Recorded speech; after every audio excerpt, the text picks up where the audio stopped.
What up, peeps? It's your girl, Dash. Come back to Front Takes. Well, it's the time, you guys. It's review time, and this is for Candyman. Now, before I get into it, let me just note this will be a spoiler review. There's no point to even try to talk about this and just not go full throttle. I just want to get all into it, all of the juiciness of the film. With that said, okay, let me just kind of jump into it. Now, I will say when I knew this was in the works, I was kind of excited. I wanted to know where it would fall in line in regards to the franchise, if they're going to be, continuing in regards to the storyline, or we're going to get a full reimaging reboot, because you know how they are with these reboots as of late. So to know it kind of falls in line with a few of the other ones. I know the first one, of course, was 92. I think the second installment was 95, and the last one came out in 99. Definitely enjoy the original, of course, with the horror icon Tony Todd. And then, of course, the second one, third one, we could have done without. That's just my personal opinion. Some people might like it. It is what it is. So to know that this was going to work, I said, okay, I'm down for it. Of course, I want to know if Tony Todd would be attached, because it's definitely show homage to the original, the one that started it all. Then just to know who would be attached to in regards to directing, and was excited to know Nia DaCosta was attached, and also produced by Jordan Peele. I know a lot of people assumed Peele was, at the helm, but of course people had to be corrected, rightfully so. So no, we're going to give that to DaCosta, because she is definitely behind the lens doing the overall film. And I will say, before I go into my full discussion, I think she did an amazing job. I'm excited, for her, for what she has in store for us, with future, films, definitely being that she's done a drama, and I can't remember the name of the movie, but then also with this horror, and then probably think we're going to get ready to work on the Marvel film, so I'm excited for her in that aspect as well. So kudos to her. So with that said, I will say this, starting off the film, I like how it sets up, getting a story from, the past, of course, circa 1977, which come around a particular character in this one named William, played by Coleman Domingo.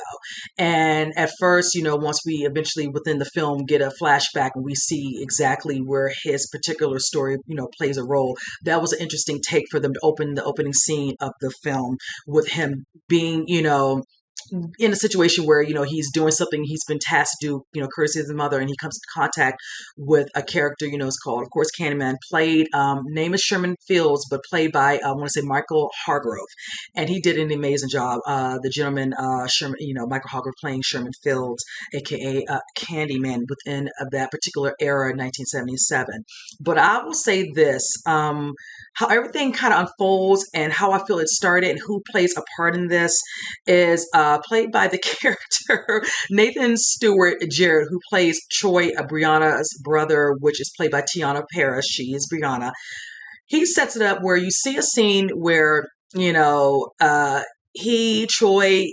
his, boyfriend, Anthony, played by Yahya Abdul Mateen, and Tiana are just enjoying a late evening, I think like, drink, dinner, or whatever. And he tells a story about a situation that happens in, Chicago, which is during the Cabrini Green, projects area, what had to do with Helen Lyle.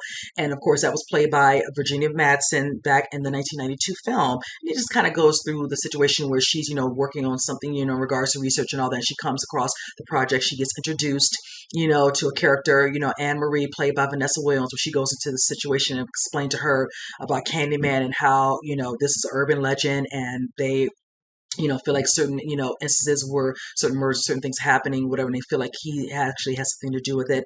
Then, of course, she starts feeling like she's being watched and followed, whatever, and then realizing that the urban legend might be more real than, people plague it to be.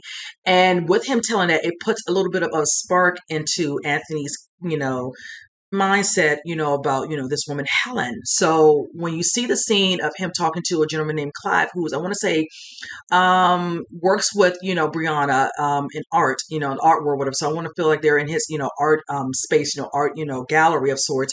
He's like, she helped you with a previous, exhibit, I want to see what you can bring to the table. You did something, a couple years back, you were great. Now, what can you work on? Well, maybe I can start doing some research about this, maybe this, or maybe talking about Cabrini Green project, something like that. He interest peaks, with the instance of him bringing that up. So he decides to go out and do research. This is when we come into contact with him, being approached by William, played by Coleman Domingo, and he tells him about the story, which he had heard of Helen. He actually adds on by telling him the story about Candyman, from his instance, of course, that scene that you get at the beginning, which is, of course, the scene of him, of course, discussing, what he dealt with back in 1977 as a little young teen, being, confronted by this man, Sherman Fields, known as supposed Candyman with the hook, giving out the candy to the kids. They feel like he has something to do with the murder, but in the instance, when he becomes startled, cops, or within the area hear the screams, they come plowing in, and instead of just arresting him, they shoot him, they kill him dead on the spot. But then later on, as he states, if you saw the trailer, how you see the scene of them saying, you find these little, candies again and razors again. So in the end, he was killed for no reason at all. So we're dealing with a situation with that area as well, with Chicago's like near North Side, where it's being considered, marginalized, with the community, and dealing with certain parts of it being gentrification, vacation and things of that nature. So that plays a part in the way, the dynamic of telling the story about this particular area, as well, like it was back when we saw the film a little bit back in 92 as well, when Helen was doing her research. Now, with that said, that definitely, of course, intensifies, Anthony's, need to want to know more and whichever. And in the midst of this, key is he gets stung by a bee. And so that definitely, as time goes on, definitely plays a part in, the evolution of him and, how it takes effect of him. Now, eventually he does come up with an art exhibit. You see it, it's called, Say His Name. And you see the art critic, she comes over, makes these little comments, and I'll put like this. Her name was Finley. And I will say kudos to Rebecca Spence, because she played a role, a little annoying, just popping off at the mouth, making, assumptions about, the people in the community, whatever, just messy.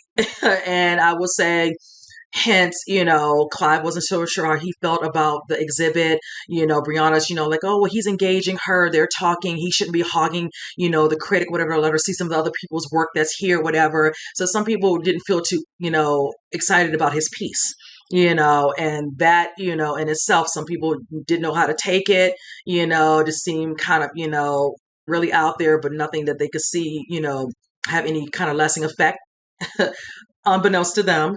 So as you see, you're going to see a couple of characters within it who eventually, like this one teen girl who's there, I'm assuming maybe on a field trip with her and all that. She takes a picture of what it says with the name, whatever. So hence later down the road with her situation, with her and her friends, which you see in the trailer. With Clive, of course, let me get down to it. You do get a couple scenes of them stating, Candyman. You get to see the scenes of the, the gore, the slashing. And in those scenes, we see the Candyman that's played by Michael, Hargrove, aka Sherman Fields' character. He's the one that we actually see in those instances. You might not see always his face, but you see the way he looks, especially the way he's dressed, to know that was him. And it's not, of course, as some people were really wanting to think it would probably be the original Tony Todd playing that character, and it was not. I will say also, I did love the scene where you see with the art dealer, whatever and all, he gets his moment, the teen girls get their moment, and even Finley. I will say there's one real scene that I did enjoy where Anthony goes to see her and she wants to talk to him about a scene, because once that first death happens with Clive, all of a sudden all this intrigue comes into it. They're like, the death happens right in front of his particular art exhibit. So of course he's like, oh my God, they said my name. And Brianna's looking at him like, all you can care about is the fact that they know your name now. Clive is dead.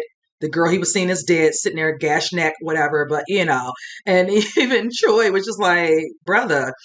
I will say, in the instance, Brianna wasn't here. She didn't want to hear Candyman's name, whatever, and I will say, I like how they made it where she didn't look in the mirror when Anthony said, if you saw the trailer, it was pretty much him.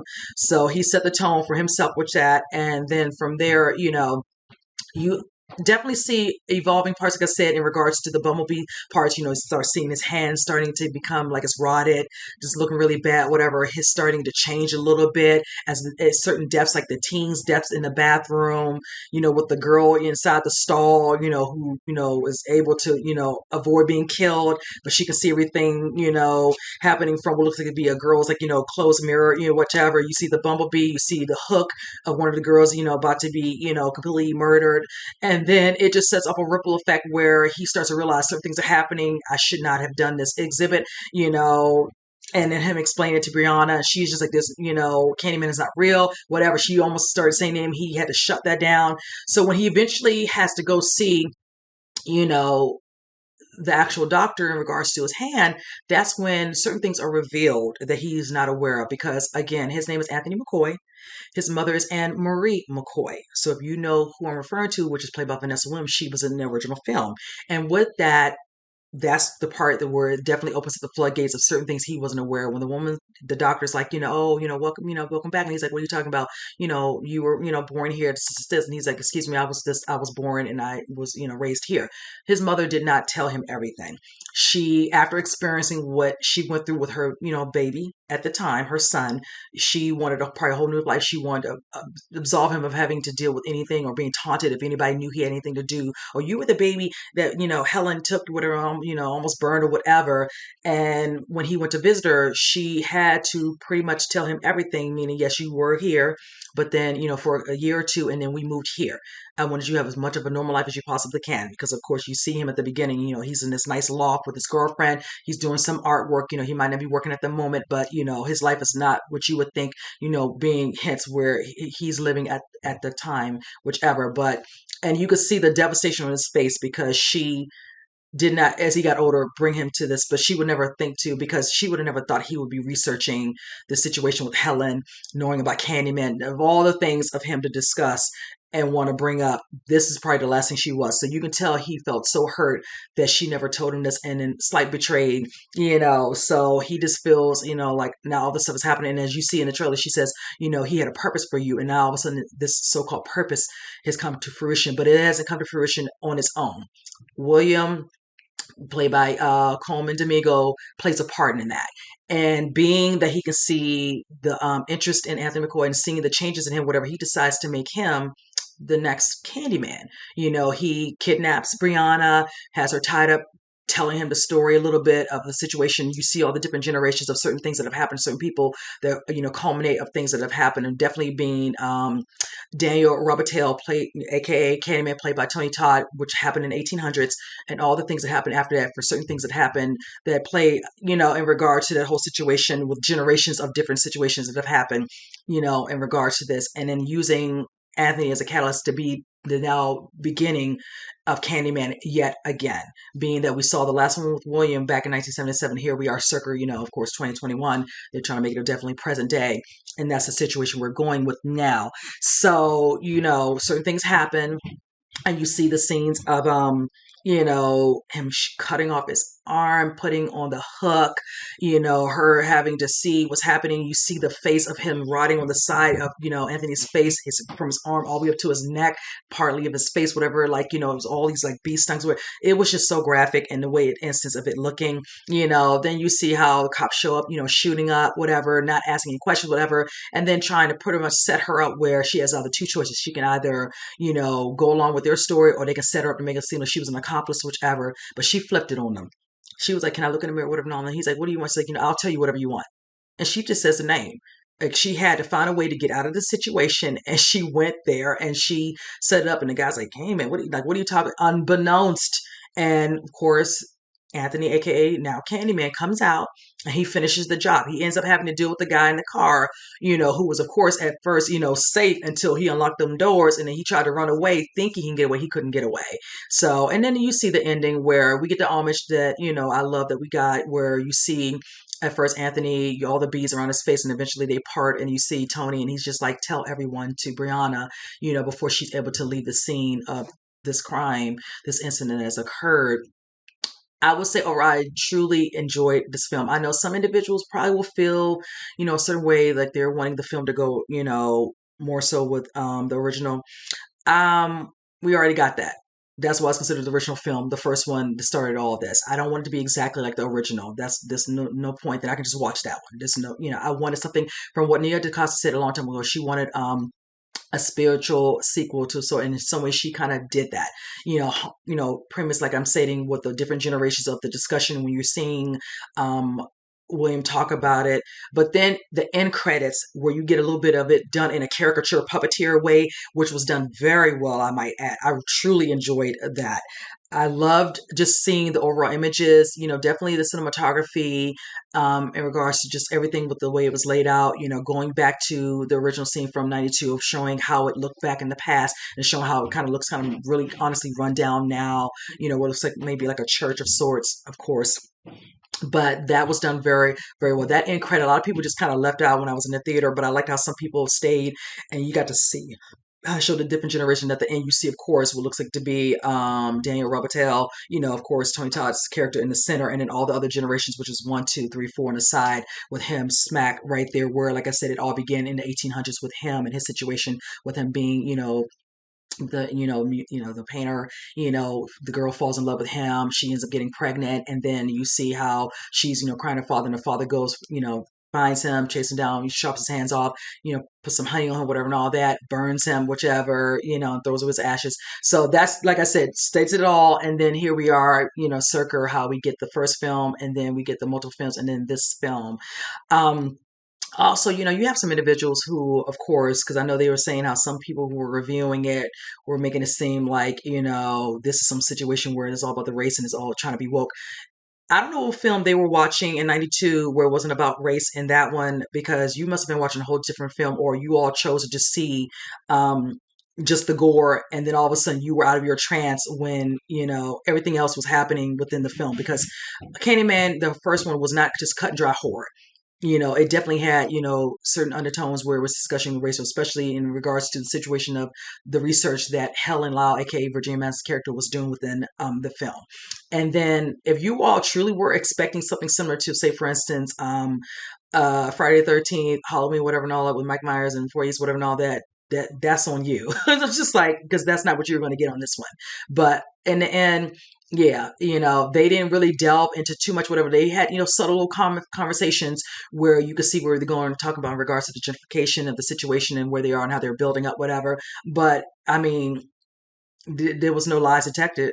I mean, they were speaking some truths, even the way, Finley, the character was discussing it as well, whatever, even though she was being rather harsh and her assumptions about certain aspects of it and certain individuals within the community was kind of, not true. But needless to say, that's how her feelings were, and it is what it is. And let's just say her scene in the film is just like, when he finally left that apartment and she got her just due, it's just like, oh well. Didn't realize she said the words. We didn't get to see that scene. We just saw her looking in the mirror. So, clearly she, as he dared her, she did it, and that's what we get. So, but like I stated, I really did enjoy this film. Out of a 10, I will give it a 8.5.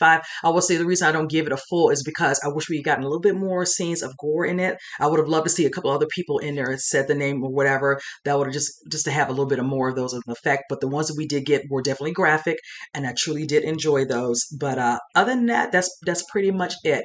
And like I stated, it was just so nice to see that they paid homage to Tony Todd, and in that little scene, he didn't have to be all throughout the film. I know some people would have loved that, but it's like, this is not a Tony Todd film. This, we already knew from the beginning when they're going to do this, who was the lead in this and why. And case in point, it does come full circle in an instance with Anthony's character, of course, with him. So the way I see it, they could possibly do another Candyman film. It's basically opened up to interpretation. If you saw the ending, it can be done. So I'm curious to see what they plan to do. I know that the film is doing very well, within this first weekend out. So we'll have to see, what the film people think and decide if they want to do that. If Yahya Abdul Mateen is on board to consider doing that, he could do it. They could definitely bring back Tayana Paris's character, Brianna, the girlfriend, whatever, and all that, and even his mother, Anne Marie McCoy, played by Vanessa Williams. So I'm totally down for the possibility of that. So with that said, you guys, comment below. Let me know what you think. And with that said, I'll see you guys in the next review. You guys take care.